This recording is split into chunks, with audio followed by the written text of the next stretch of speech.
कभी सोचा है कि हमारी रोज की कुछ छोटी छोटी आदतें वो हमारी सेहत और हमारे कॉन्फिडेंस पर कितना बड़ा असर डाल सकती हैं?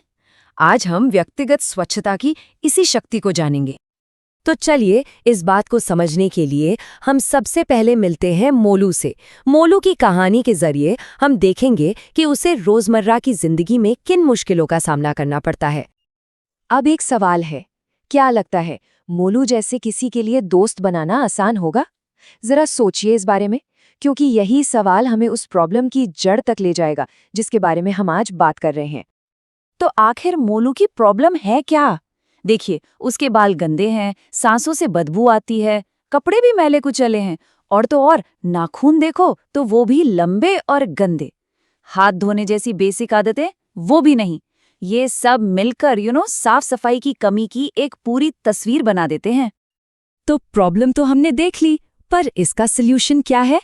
यहीं पर एंट्री होती है पर्सनल हाइजीन की, यानी व्यक्तिगत स्वच्छता की। अच्छा, तो चलिए अब समझते हैं कि आखिर ये हाइजीन है क्या चीज। देखिए, पर्सनल हाइजीन का सीधा सा मतलब है अपनी बॉडी, अपने कपड़ों और अपने आसपास को साफ सुथरा रखना। क्यों? ताकि हमारी सेहत अच्छी रहे, हम अच्छा महसूस करें। और मोलू की जो भी परेशानियां हमने देखी, उनका ये सबसे सीधा और सबसे असरदार इलाज है। और एक कहावत है ना, जो इस बात को बिल्कुल सही तरीके से बताती है, स्वच्छता स्वास्थ्य की पहली सीढ़ी है। कितनी सही और गहरी बात है ये, है ना? ठीक है, तो इसे और भी आसान बनाने के लिए हम पर्सनल हाइजीन को 4 मेन हिस्सों में बांट सकते हैं। पहला, बॉडी की सफाई। दूसरा, हाथों की सफाई। तीसरा, कपड़ों की सफाई। और चौथा, हेल्दी हैबिट्स, यानी अच्छी आदतें। और जब हाथों की सफाई की बात आती है ना, तो 20 सेकंड का रूल सबसे ज्यादा जरूरी है। बस 20 सेकंड पानी और साबुन से अच्छी तरह हाथ धोना, और हम न जाने कितनी बीमारियों से बच सकते हैं। ये आदत बहुत छोटी सी है, पर इसका असर बहुत बड़ा। तो सवाल ये है कि ये सब इतना इम्पोर्टेंट क्यों है? क्यों हम इस पर इतना जोर दे रहे हैं? बात यह है कि साफ सफाई और लापरवाही, ये 2 ऐसे रास्ते हैं जो हमें बिल्कुल अलग अलग मंजिलों तक ले जाते हैं। यहाँ देखिए, एक तरफ है साफ सफाई का रास्ता और दूसरी तरफ लापरवाही का। एक रास्ते पर बीमारियों से बचाव है, कॉन्फिडेंस है, अच्छी दोस्ती है, और दूसरे रास्ते पर बार बार बीमार पड़ना, शर्मिंदगी और अकेलापन। तो चॉइस एकदम क्लियर है ना?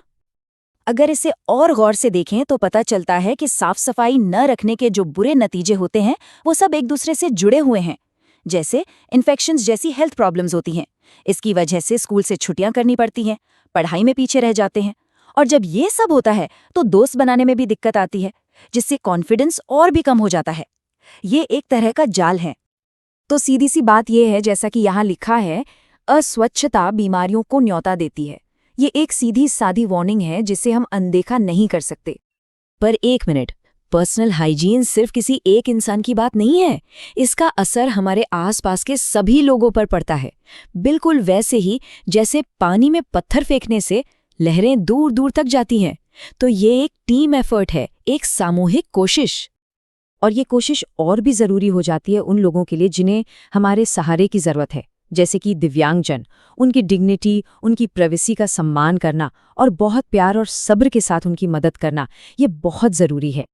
इसीलिए एक हेल्दी माहौल बनाना हम सबकी जिम्मेदारी है, हर लेवल पर, स्कूल में, घर पर और अपनी कम्युनिटी में, जहां हम अपने पड़ोसियों को जागरूक करें और खुद एक अच्छी मिसाल बने।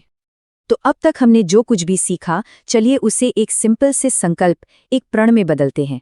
एक ऐसा वादा जो आज से ही, अभी से ही शुरू किया जा सकता है। तो ये प्रण क्या है? बहुत आसान है कि रोज नहाना है, दिन में 2 बार ब्रश करना है, खाने से पहले और बाद में हाथ धोने हैं, टॉयलेट इस्तेमाल करने के बाद साबुन से हाथ जरूर धोने हैं, हमेशा साफ सुथरे कपड़े पहनने हैं, अपने नाखून कटे हुए और साफ रखने हैं, और सिर्फ खुद ही नहीं बल्कि अपने परिवार और दोस्तों को भी साफ सफाई के लिए मोटिवेट करना है। यही वो छोटी छोटी आदतें हैं जो एक हेल्दी लाइफ की बुनियाद रखती हैं। और आखिर में एक बात हमेशा याद रखनी चाहिए, स्वच्छता सिर्फ एक आदत नहीं, ये एक लाइफस्टाइल है। ये एक ऐसा बदलाव है जो सिर्फ हमारी सेहत को नहीं बल्कि हमारी पूरी जिंदगी को बेहतर बना सकता है। तो अब सवाल ये है कि क्या इसे सिर्फ एक रोज का काम समझा जाएगा, या फिर इसे एक बेहतर कल की तरफ बढ़ाया गया एक जरूरी कदम माना जाएगा?